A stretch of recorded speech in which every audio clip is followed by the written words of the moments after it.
Coming up tonight, we're breaking down the drama over the next Speaker of the House, voter registration laws in the United States, and we're giving you a recap of this week's Democratic debate. Talking Point starts right now.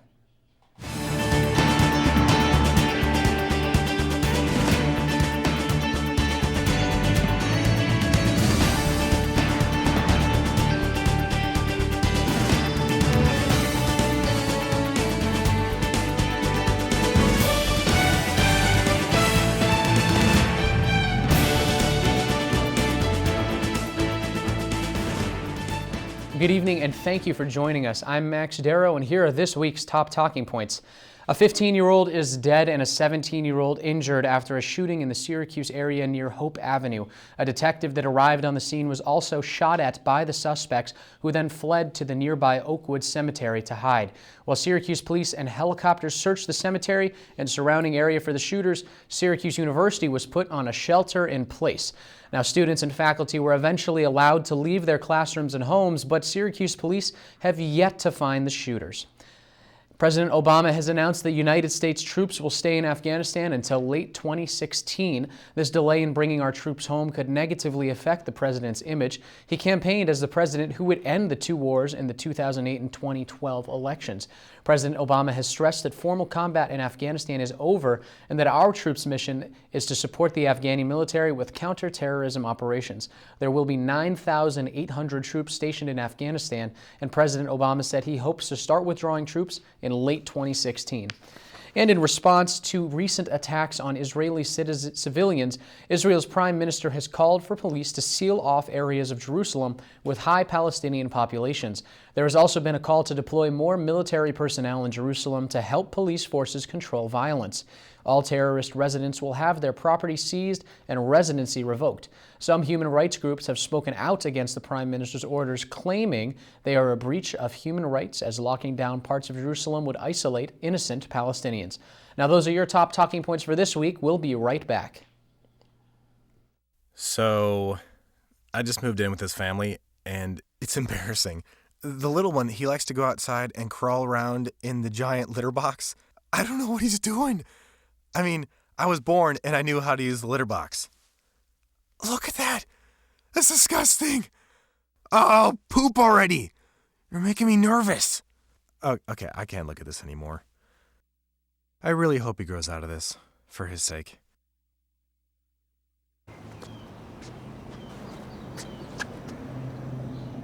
Here is my handle and here is my spout.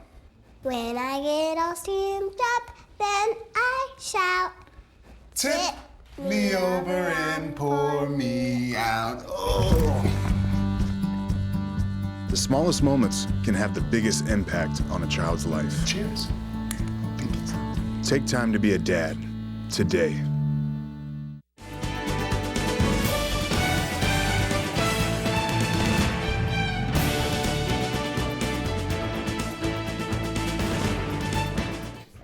Tensions are rising in the Republican Party as the House of Representatives tries to elect a new speaker.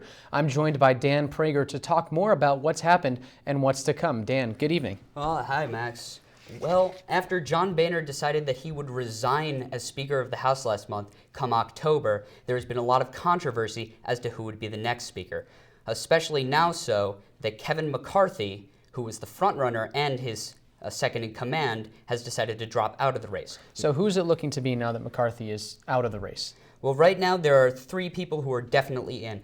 Daniel Webster of Florida, Jason Chaffetz of Utah, and Ryan Zinke of Montana. But everything hinges on Paul Ryan, the chairman of the Ways and Means Committee and former vice presidential candidate. So why do the Republicans seem to want Ryan? Well, representatives are almost begging Paul Ryan to run because they believe that he can bridge the gap between moderates and the ultra-conservatives in the House of Representatives. They believe that he has proven himself able to work across the aisle with Democratic leadership, but also has the ability to support their values and support Republican legislation and help that get through. How come this race isn't an extremely competitive race? Well, right now, nobody wants the job. A Texas representative was actually quoted as saying, "I'd rather be a vegetarian." The ultra-conservatives, especially in the House Freedom Caucus, have basically attacked any form of legislation passed by former Speaker Boehner that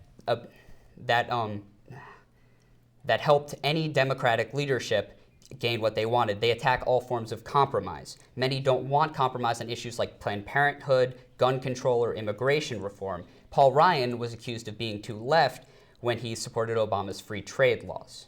So what do you think is going to end up happening? Who's going to be the next Speaker of the House? Well, nobody knows for sure because it all hinges on Paul Ryan. If Ryan decides that he wants to run, which he has publicly said that he does not, then he likely has the support to win. He will have to make some concessions to the Freedom Caucus and other ultra-conservatives in the House to gain that, but he may not follow through on all of his promises in the support of getting things done and making compromise with liberals. However, if he doesn't run, the House of Representatives have many options. Many candidates have said that they would join if he leaves, including Bill Flores of Texas.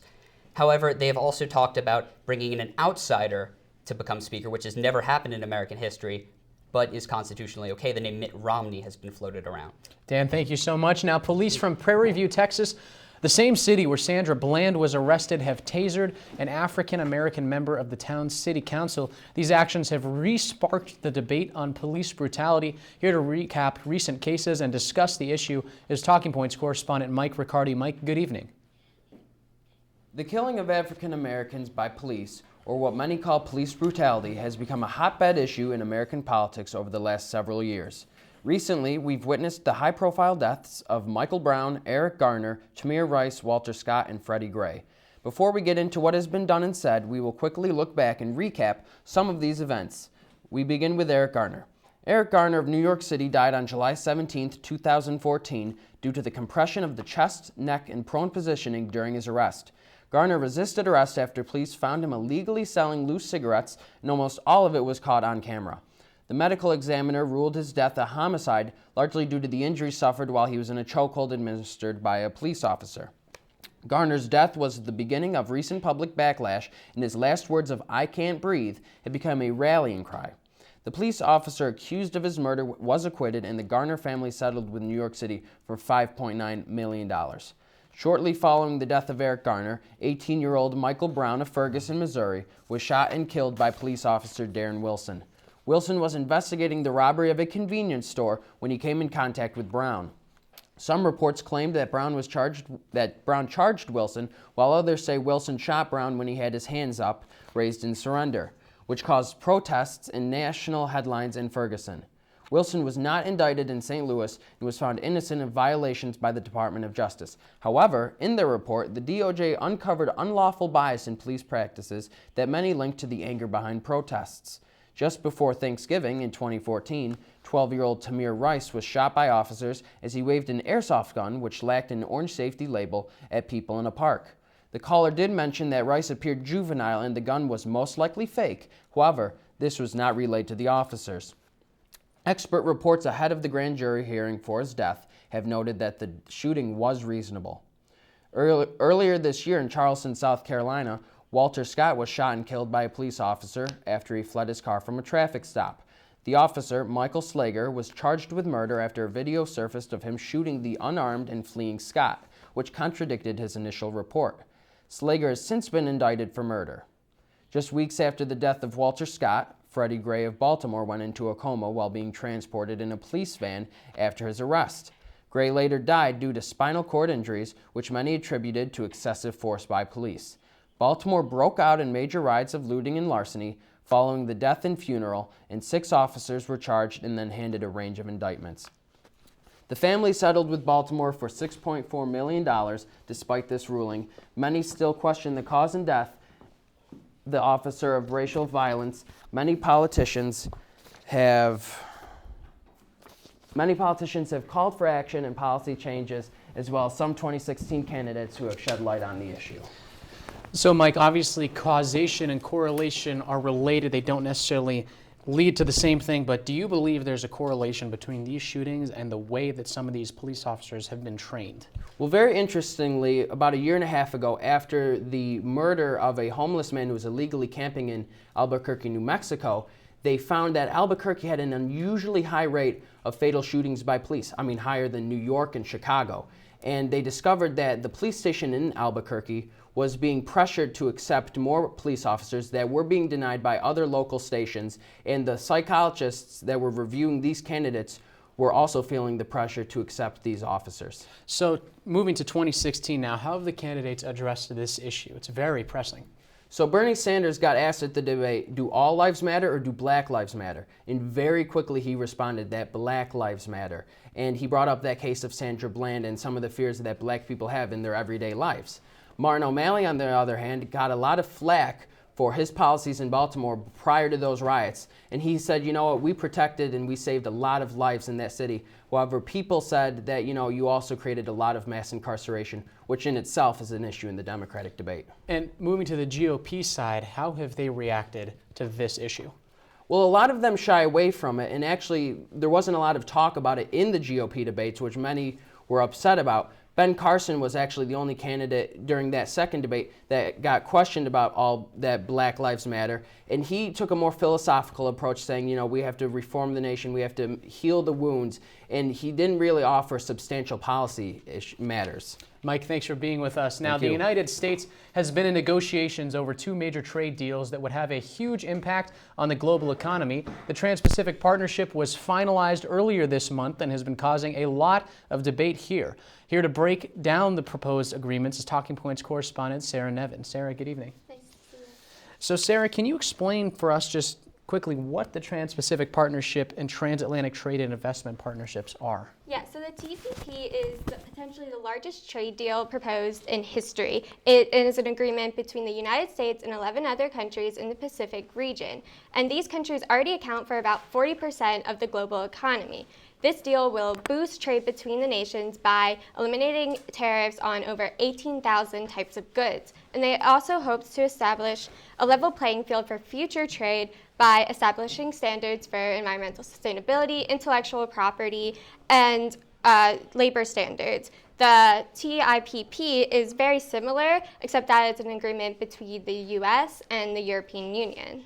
So there has been a lot of opposition to both of these agreements. Notable presidential candidates Hillary Clinton and Bernie Sanders both have actually come out against the agreement. Can you tell us where this controversy lies? For starters, both of these agreements have really been discussed in private between corporations and governments with very little public input, and this has made people kind of weary of it. And also, many members of the Democratic Party in Congress have come out against the agreement, saying it protects multinational corporations and the top 1% at the expense of American workers. And there's also a fear that foreign companies will flood the U.S. market with cheaper goods, undercutting the American businesses and costing us jobs. Critics also say that certain proposed patents under the policy will keep costs of medicines up higher than it should be. And for both deals, there's been a lot of criticism that they set very low standards for environmental sustainability and will also encourage lowering certain standards already in place. Over the weekend, there was a huge protest, 250,000 people in Berlin, Germany, protesting this issue because the European Union has a lot of standards in place that ban GMOs and pesticides that the US and other countries don't have. And under these agreements, those laws and policies could be ignored and revoked.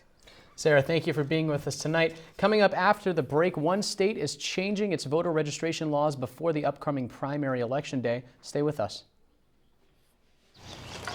You know what, guys? There's a lot of tree branches and dry brush over here. We should probably move the bonfire over there.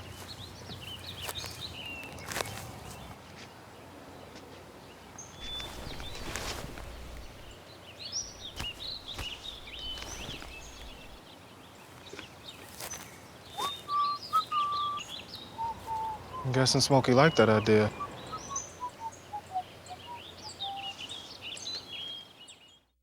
Here's your check.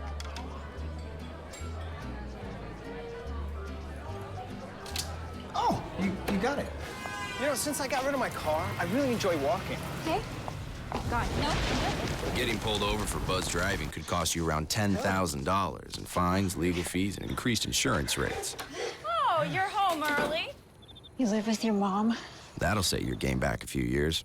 Buzzed, busted, and broke. Because buzz driving is drunk driving.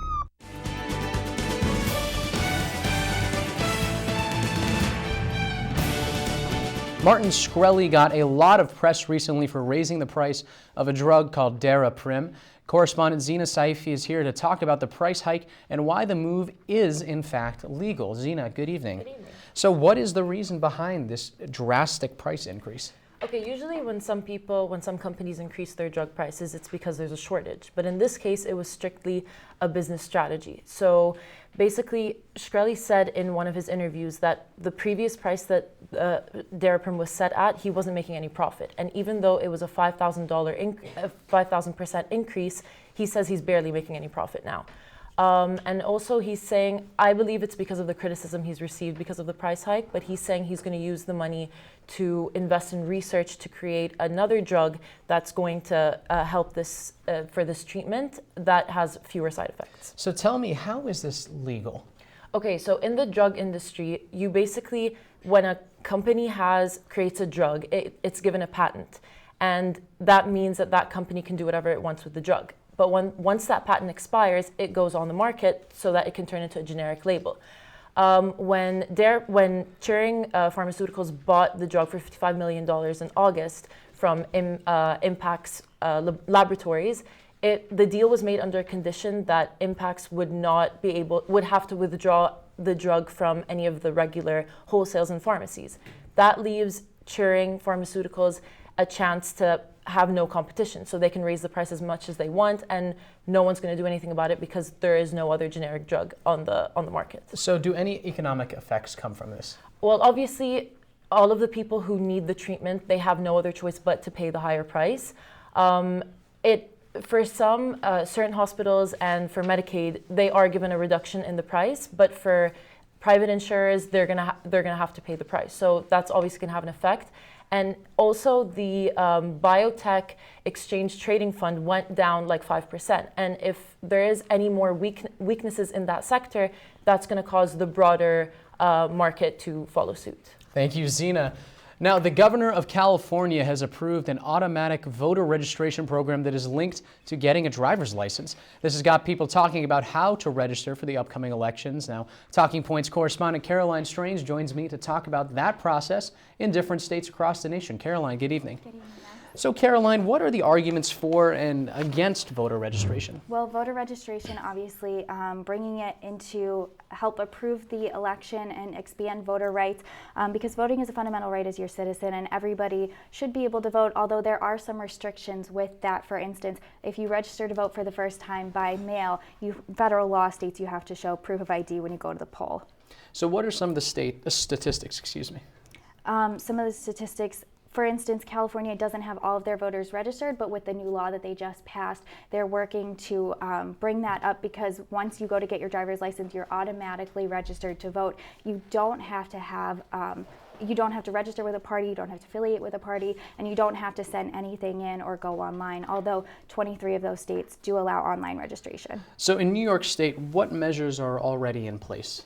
Well, right now, for instance, college students who go here can use their campus address. So for instance, I live in Del Plaine Hall. If I wanted to register to vote here, depending on how long I'm planning on living in New York State, I could choose to vote here. Otherwise, I might vote absentee in the state of Indiana. Caroline, thank you for being with us.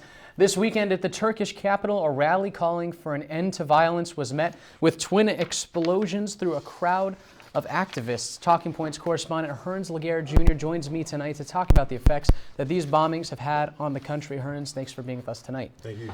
So with the previous tensions between the Turkish government forces and the Kurdistan Workers' Party, how do these bombings affect the state of things? Well, Saturday's attack seemed to have further polarized Turkey with the Kurdistan Workers' Party. For those who don't know, Turkey is pretty much fearful and upset that there's a subdivision growing amongst its people. One thing that they're fearful of is that the Kurdistan Workers' Party might grow to be an independent faction from what they already have. And with an independent party amongst their people, they might grow into opposition of the Turkish government. That's what Turkey is fearful of. Now, leaders cannot come together to make a united stand against violence, as we see this past weekend, because the death toll has, I think, was from 97 to 128 this weekend. It's been a massacre this weekend, yeah. So is there anyone to blame for these bombings? Well, the pro-Kurdish party has pretty much put the blame on the president of Turkey. They said, and I quote, that the president of Turkey has blood on his hands, pretty much putting the brunt of the blame on him because of the tensions that they have. Now, although the bombings were pretty much not on either party, the military escalations between those two parties has grown exponentially. So the military, I guess, escalation, elections in Turkey are coming up November 1st. How are they going to handle things so it doesn't affect the election?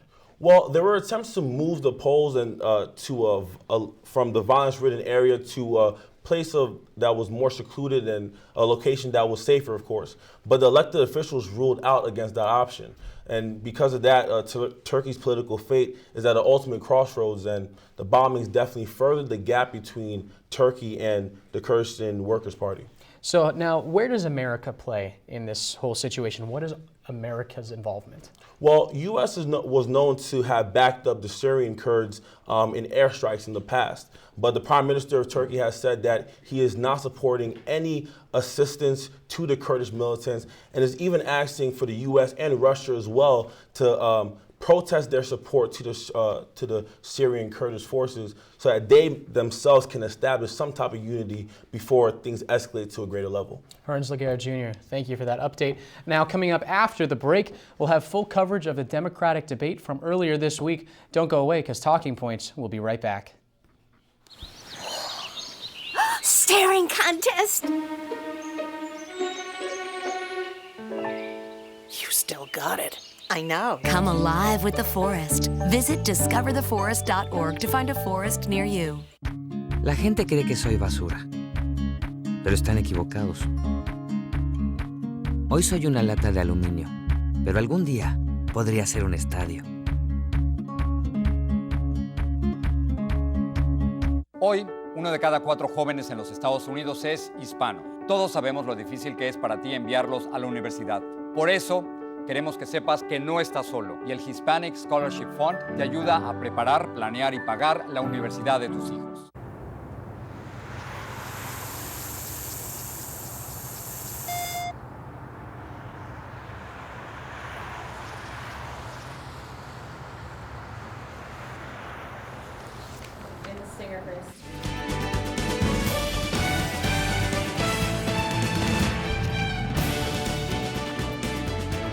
As the road to 2016 continues, let's take a quick look at how the polls stand right now. Starting with the Democrats, Hillary Clinton is still ahead at 43 points, nearly 20 points ahead of Bernie Sanders coming in at second place. Joe Biden, despite not being in the race, is still polling in at 17 points. Now moving to the GOP side, the gap between Donald Trump and Dr. Ben Carson is narrowing. Trump still ahead, but Marco Rubio has actually surpassed Carly Fiorina, is now in third place. Fiorina has dropped to fourth, and Jeb Bush rounds that out, coming in at fifth. Now, Talking Points correspondent Topher Lane is here to give a recap of this week's Democratic debate. Topher. The Democratic national debate was on Tuesday night, and the 5 Democratic hopefuls who have announced their candidacy were in Las Vegas to take on issues like gun control, foreign policy, and economics. With Clinton currently leading polls, there was no shortage of focus on her notoriety to flip-flop on policies. In addition, there was plenty of focus on Sanders as well, who sits firmly in second place in the polls. The debate was an opportunity for the Democratic candidates to boost their polling numbers, which for some, they struggled to do. The clear-cut winners were Sanders and Clinton. Chafee and O'Malley and Webb, on the other hand, did not make a serious impression with voters. So, you just mentioned Clinton and Sanders both won. Can you tell me a little bit more about why they were the two winners? Well, it's very difficult to say that Hillary or Bernie had won, in part because Hillary seemed very confident with her answers, and she was very authoritative in how she was responding to questions and responding to the accusations that the other candidates were throwing at her. And she seemed very professional, and she did a good job with her debate. And that made it really easy to see that she was doing well, and a lot of pundits agreed that she won the debate. However, the people and the polls that were going on after or during the debate really had Bernie Sanders winning by a landslide. A lot of polls, user polls, had him up 80% winning, which is just a very obvious discrepancy between pundits all saying Hillary won and then Bernie winning in these user polls. So I can say that Clinton did look great and that she did a great job, but Bernie was also there, especially with the people that he was trying to talk to. So moving to gun control, I know that was a serious issue that we talked about last week on our show. Bernie Sanders has voted usually not with the Democratic Party when it comes to gun control. Can you tell me a little bit about how he defended himself at the many attacks that he saw? Yeah, and there was certainly a lot of criticism to Bernie Sanders, who got a lot of lashing from all the other candidates who, in this case, are more left than he is, which is surprising for Bernie Sanders, who is a very liberal candidate. And there was a lot of criticism. Most of his response was that, well, Vermont, which he is a senator of, or a congressman, sorry, it's a very rural state where gun laws really won't affect much, where most gun issues, most gun violence happen in urban areas, which Vermont doesn't have much of. So most of his response was centered around the demographic that he represents doesn't really support gun control, and that he's just simply sticking with that representation. So moving to the other candidates, I can't forget about them. What do you think their night looked like? How did they do? Well, it was tough for really everybody that wasn't Hillary and Bernie. Chafee had a very tough time. He had a pretty bad gaffe at one point where Anderson Cooper said that he had voted for the Glass-Steagall Act when he first came into Congress, and that he didn't really know what it was his response, that he had just gotten there, his father had just died, he didn't know what he was voting for, and he was criticized for that, which he just said, you gotta cut me some slack. And that's not something that you want the president saying. Chafee also, really the most memorable thing he said is that he had never really been in a scandal, and that was his call to fame. On the other hand, Webb was more disgruntled with the amount of time that he had, and O'Malley, he was probably the most confident of the three that didn't really make an impression, but even then he was still kind of behind Hillary and Bernie. So moving to Joe Biden, the potential dark horse candidate, how does this affect his chance of joining the race? I think it makes it more difficult. I think that a lot of people were thinking that he was maybe waiting for Hillary to slip up, and that Clinton really, in how she handled the debate, wasn't showing that, and that she's really she really has earned her way to the top of these polls, and that it's difficult for Biden to jump in, especially when he's sitting in third place, in spite of the fact that he's not in the election right now, but he's still got a lot of ground to climb. So highlights of the night for you? Definitely started off with when Clinton first said that she was progressive, and we've actually got video of that, which she was talking about how she's a progressive, if we can go to that.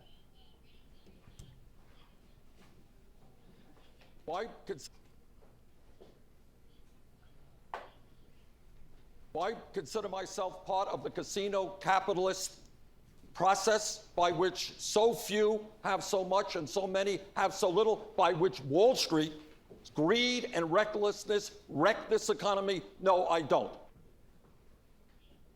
Well, that's a good sound of Bernie talking about how he is not a capitalist, and he's more of the social conservative or social liberal. But we do have video of Hillary talking about how she is more progressive, if we can get to that. Not sure if we have it, but if not, I'm gonna. Progressive, but I'm a progressive who likes to get things done. And that was a good point that she made there. It was right near the beginning, and the crowd loved it because she was saying that she is definitely a liberal and something that the Democratic voters are looking for, but that it was, she is able to actually work with across the aisle and work with conservatives on the other side of the house. So, Topher, that's going to wrap up our discussion. Thank you so much for that. The sound bites are great. Sorry about the technical difficulties, viewers. We had a couple things misorganized, but that's on us. That's okay. At least the information got out there. That's all the time that we have for you tonight. Thanks for tuning in. Be sure to check us all out on all of our social media platforms, Facebook, Twitter, the Talking Points blog. You can tune into OTN channel 14.1 any day of the week. We're here on Thursdays at 7:30. Citrus TV News Live at 6. We'll be there tomorrow. From all of us here at Citrus TV News, I'm Max Darrow. Enjoy the rest of your night, Syracuse.